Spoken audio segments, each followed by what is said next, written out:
at that.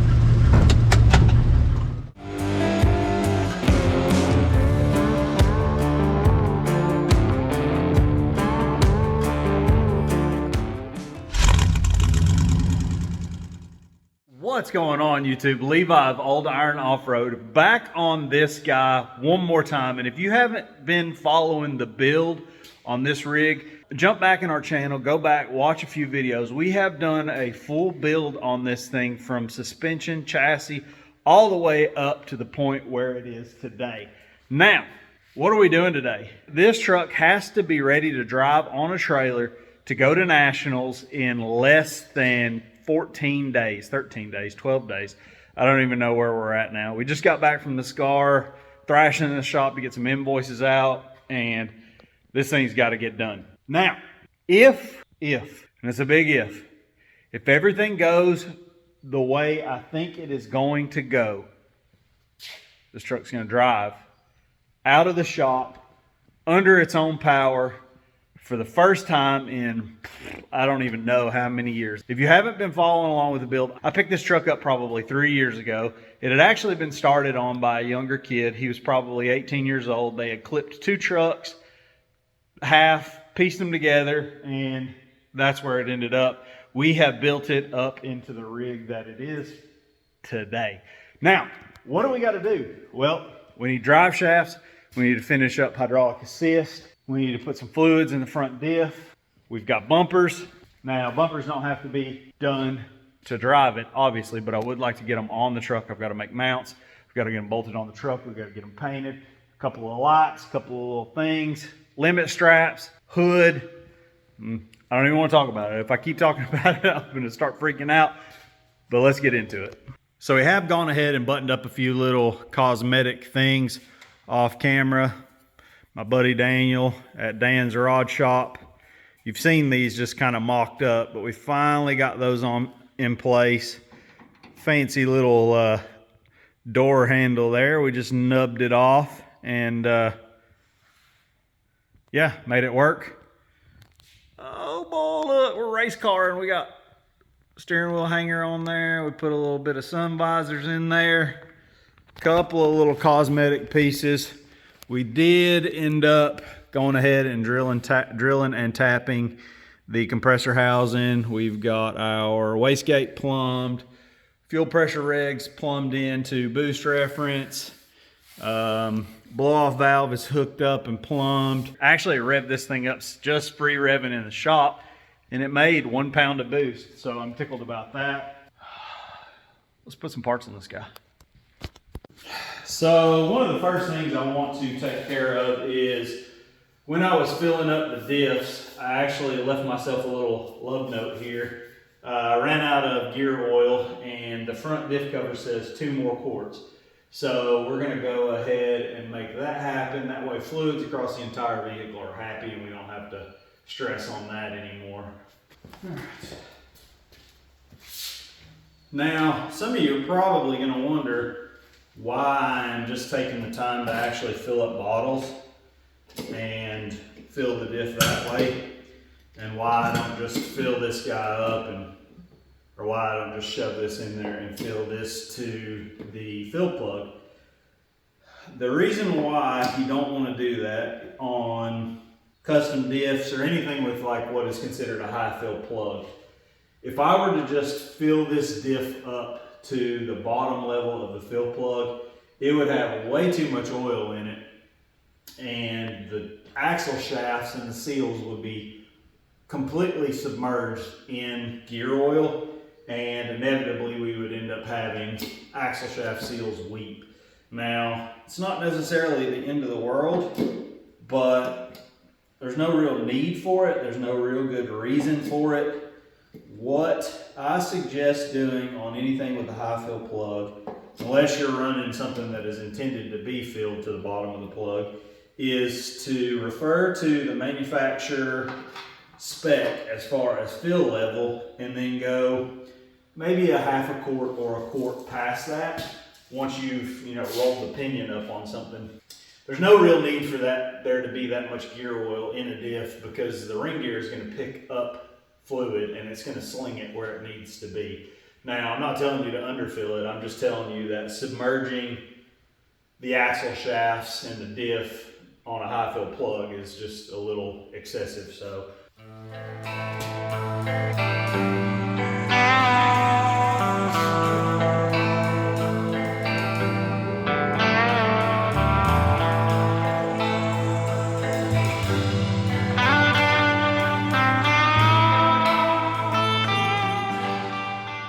All right, man, I'm stoked. Just got these guys unpacked, and for drive shafts, obviously we turned to, in my opinion, the only drive shaft manufacturer in the off-road industry. I've been using Tom Wood's custom drive shaft for probably 20 years. The first custom long travel reverse shackle truck that I ever built got Tom Wood's drive shafts back in the day.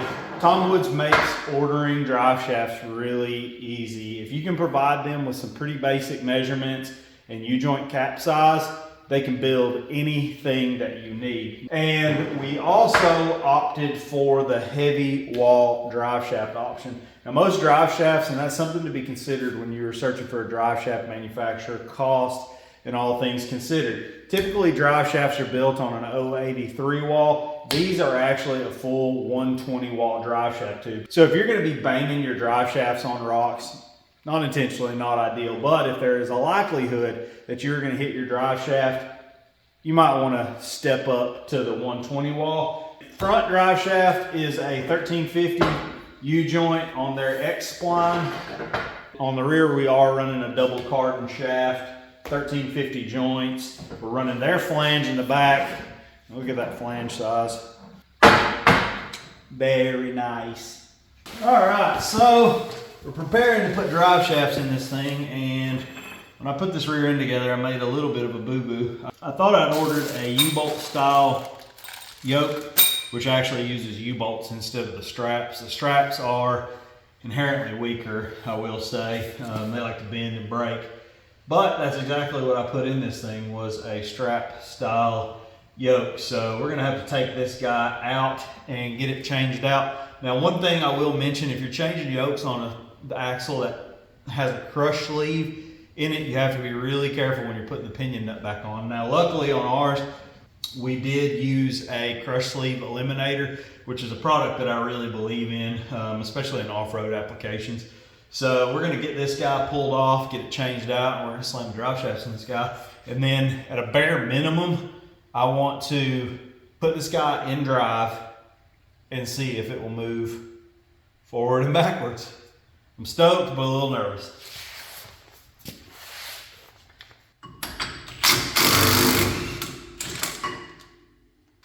But use a puller on that.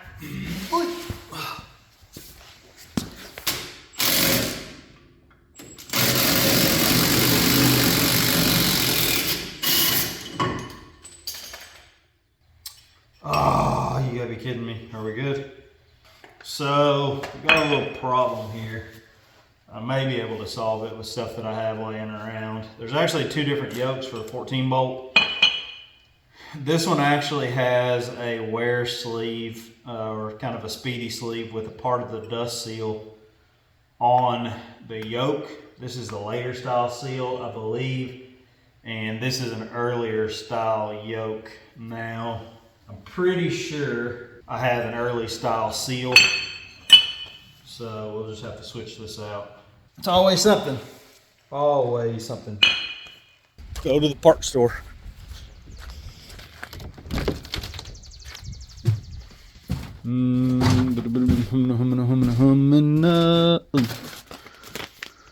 Right there. And or maybe right there. So let's see if one of these actually fit yoke. Yes, that fits the yoke. Now, as long as, I'm pretty sure this is, yeah, so this is 98 and up. I think they interchange, I hope. We just have to see if the OD on the seal is the same, and hopefully it is. Yes, so you can run the early model seal in that housing, and yeah, are you cool? So we just gotta change the seal out, no big deal.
truth. Drive shafts are in. Let's see if this thing's gonna move. We're not gonna fully take it out of the shop yet. I just wanna see if it is actually gonna take gear and attempts to do truck stuff. Fingers crossed.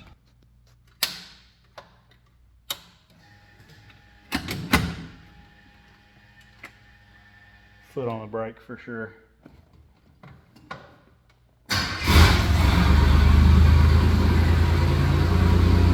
Let it idle down before I slam this thing in gear. I think we can adjust the idle speed at 70-degree coolant temp range a little bit. It's setting at 1,000 RPM, which get a high idle and progressive downtrend, but and it's, as soon as this thing lights, it's a super steady idle. So let's see.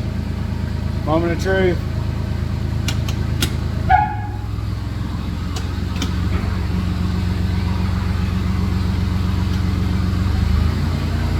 That was reverse. I definitely need to bring the idle down.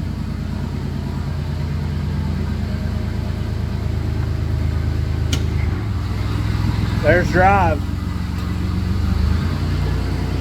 Holy crap, we got gears, boys! Woo! I'll shut this thing off and play with the idle. It's a little spicy. Idle speed. Oh yeah. Yeah, that's pretty aggressive. We're gonna pull it down to 1,000 at -40 and then taper it off. At 100 degrees, there's no reason for this thing to be idling at 689, 700. We're just gonna slowly taper this up. You can see how aggressive that was. It had a hardcore idle curve.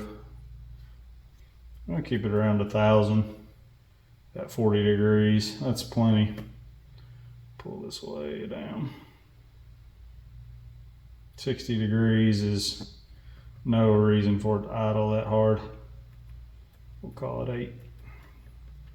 75 at 60-degree coolant temp.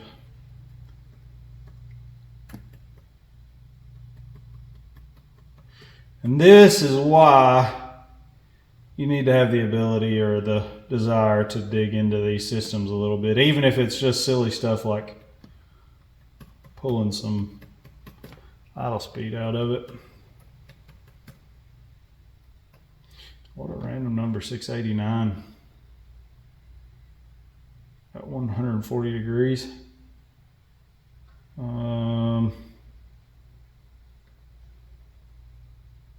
Yeah, we need to target about 600 and we'll target 675. That seems reasonable.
Boost.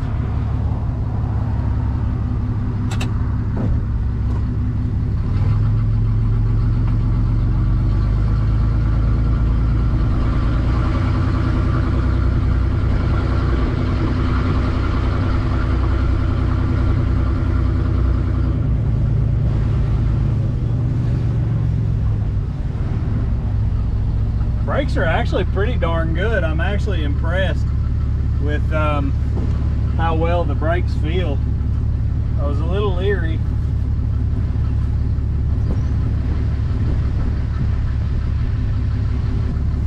Alright. I'm not going to rip on this thing real hard, but I do want to see how the transmission shifts.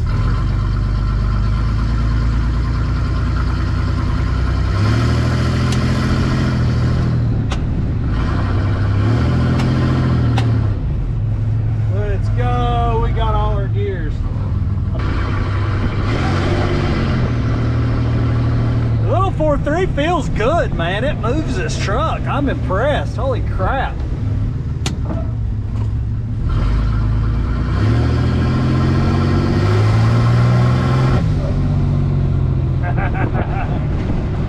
Oof.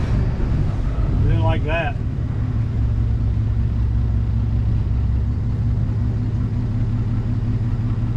Like, I smelled raw fuel come out. I don't have my cell phone. I'm gonna go get my cell phone and we'll just take a little short jaunt down the road. Just be easy on it and see what it does.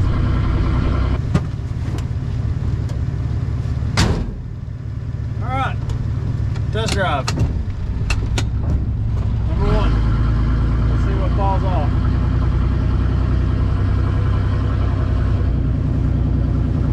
It's pretty cool, I can see both tires.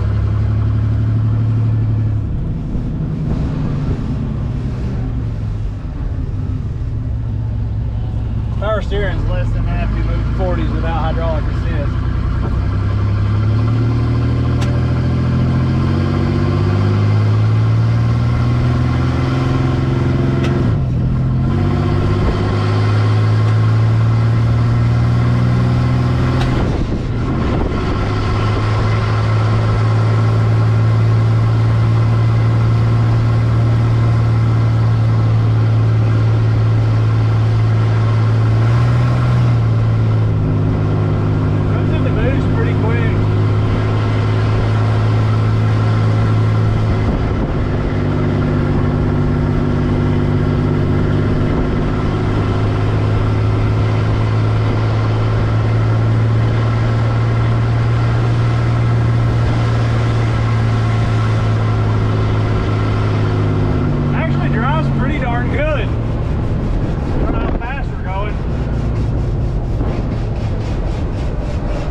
About gearing down a full manual valve body transmission. I think it's acceptable until I find out otherwise.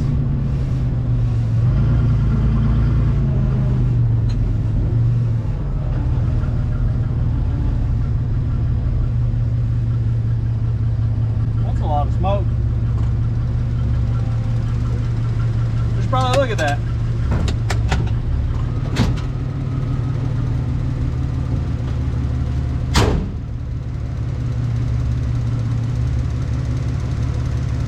No big deal. I actually spilled some oil or power steering fluid on my exhaust wrap, which is less than ideal, and it's trying to burn off, so I guess that's a good thing. Actually, we're able to get into boost pretty quick. It's running really well.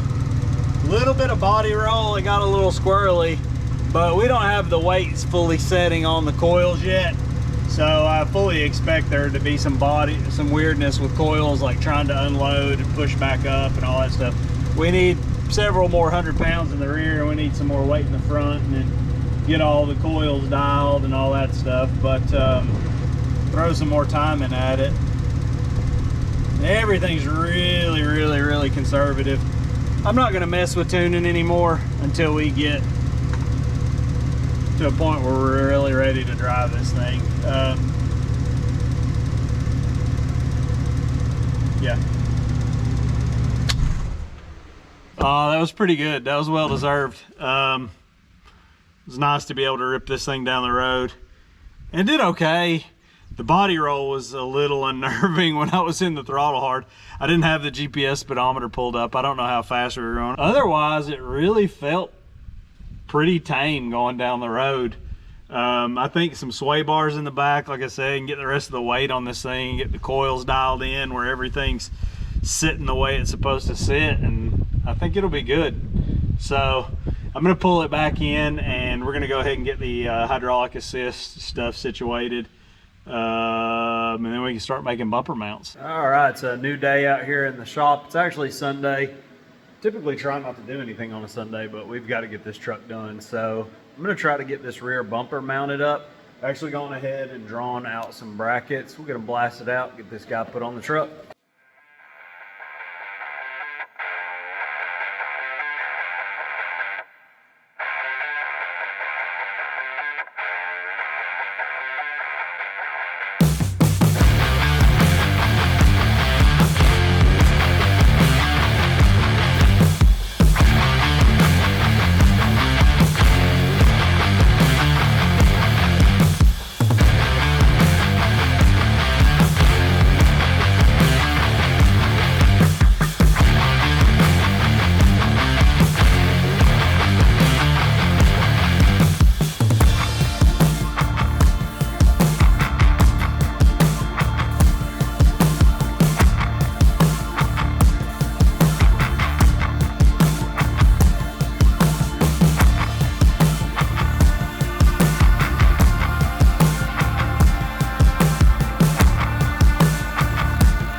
Well, we're back a couple of days later, and I want to know who let it turn summer. I mean, we just skipped right past spring, and we're in the devil's butt crack now. Anyway, as you can see behind me, I had to put the camera down and get some stuff done. This truck's got to be on a trailer, ready to head to Ohio in 6 days. And while it is mostly presentable as is. We can drive it on and off a trailer. There is a few finished details I want to get buttoned up. So in the interest of progress, I put the camera down for a couple of evenings and I hammered some work out, but we will catch you up to speed, but not before we give you a proper introduction to Mr. Bowser. I had a local guy, Tim, airbrush this under the hood for me. Put it under the hood because we didn't really need it to be all flashy and crazy on the outside. I thought it'd be a nice little touch when you pop the hood. Anyway, super cool. I'm happy with it. Kids will probably dig it too. But anyway, I'm going to flip you around. I'm going to show you a couple other things we buttoned up. I have just spent the last hour or so slugging the front of the frame, and you would think that when I built this cross member I would have gone ahead and done it, but I didn't. So it's done now. And why are we slugging the frame? Well, two reasons. That makes it super hard for the bumper to tear out, and it also helps the mounts not collapse the frame when you tighten the bolts down. So kind of a double whammy. And we're getting ready to make some mounts for this guy. 8274 mount. I did manage to go ahead and get the rear bumper mounted and the lights on it. I've still got to wire the lights in, but the bumper is mounted. Just cut some simple mounts out on the plasma table. Got them all in. Came out pretty nice. I'm super happy with that bumper. Bumper looks good, boy. Good, boy, she good. So yeah, there's still several things left to do. We've got to get hydraulic assist on it. We've got to get the front bumper mounted up, get it painted. I actually made this hood strut conversion kit, got it on last night. The hood struts, for some reason, I'd used before. They changed the part number, so I ordered their interchange part number, and these are 124-pound struts. They're way too heavy, so I've actually got a set of 90-pound struts coming. This hood was a nightmare to get on the truck. If you can imagine, this truck has been hit. And combine that with tube work in the front that I didn't set the hood on when I built the tube. It was tough, but we've got it on there, and we actually have and we're actually using the factory hood pin to close it, although I did have to move that also. So anyway, I'm gonna set you guys down. I'm gonna drop some mounts for this front bumper. We're gonna get these things welded up, get this front bumper back off, get it painted so it can be drying tonight, and tomorrow I'll be able to actually bolt the front bumper on, and then one more piece of the puzzle will be good.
Well, it's a new day out in the shop. We left off with getting the bumper all mounted up.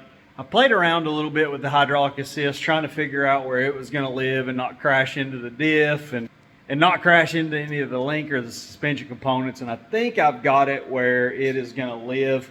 I've actually got one of these heavy duty tie rod clamps from Webb's Garage for the hydraulic assist. These things are awesome. If you don't have one of these for your hydraulic assist, you're using weld-on tabs or some other type of mount, you definitely want to check these out because these do not slip. They're knurled on the inside. I mean, they're bomb-proof. I've ran them on Yogi. I've never had it move. I've ran them on a bunch of other rigs. So if you punch in Google Webb's Offroad, you'll find a link to those. Make sure to go over there and get you one of those if you're running hydraulic assist because they work really, really well. Kind of waiting on the paint to dry on that a little bit. It's still tacky before I can kind of mount one end of the hydraulic assist. So I think what we're going to do, just for the sake of seeing something else happen with this truck, we're going to go ahead and mount this soft top. I actually snagged a top for this thing from Soft Topper. We got a tan one. I think it's going to look really good on it. We're going to leave the open doors for now. I do have plans to make some soft inserts to go in there and cover up the windows and make it more weatherproof. But for now, we at least want to get something over our heads so the sun's not baking us. We can roll the sides up, roll them down in weather, whatever. But I think it's going to look really good. Let's get that guy put on real quick.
Well, it took some doing, but we got the top on there. Honestly, it really wasn't too bad for not having this thing set out in the sun, but I'm really digging the way the tan top looks on this rig. But yeah, got that all buttoned up. So I think now we're gonna jump onto the hydraulic assist.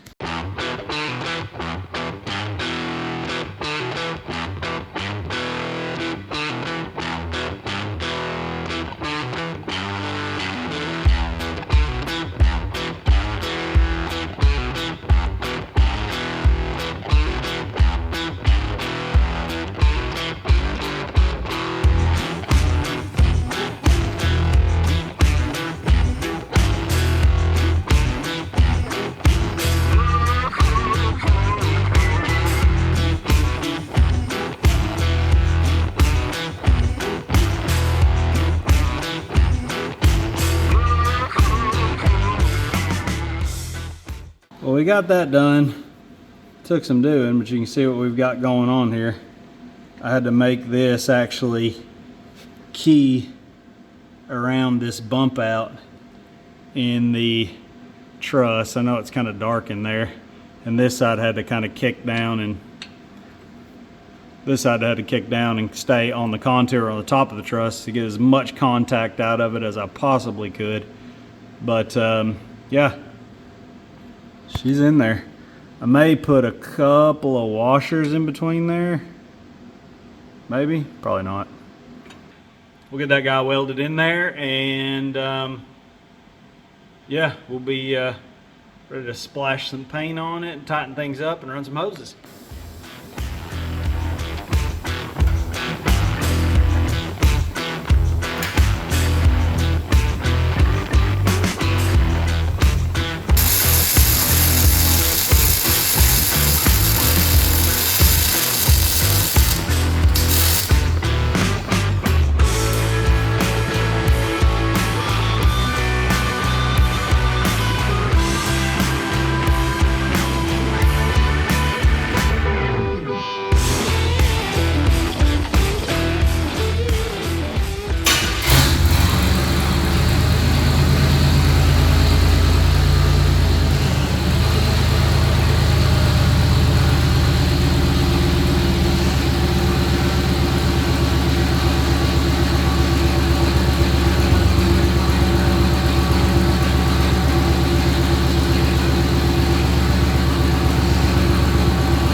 feel a little bad just because I haven't been doing any filming, but we've been slammed trying to get ready for this show. The rig, buttoning up a bunch of little miscellaneous stuff that I needed to finish up. We had the trailer. Of course, the trailer needed serviced. I had to get tires on the trailer, service all the bearings. I actually put a spare tire on the trailer too. I've been meaning to do that for forever. So now, I know it seemed like a great time in the midst of everything else. But the rig, I believe, is as close as it is going to get to done for Nationals. And it's not quite done. There's still several little odds and end things that need to be done. Suspension coils need to be kind of dialed in a little bit. Some settings, preload. The crossover collar needs to be properly adjusted. It's close. Seat belts aren't all the way in. Bunch of piddly stuff. But for now, here it is.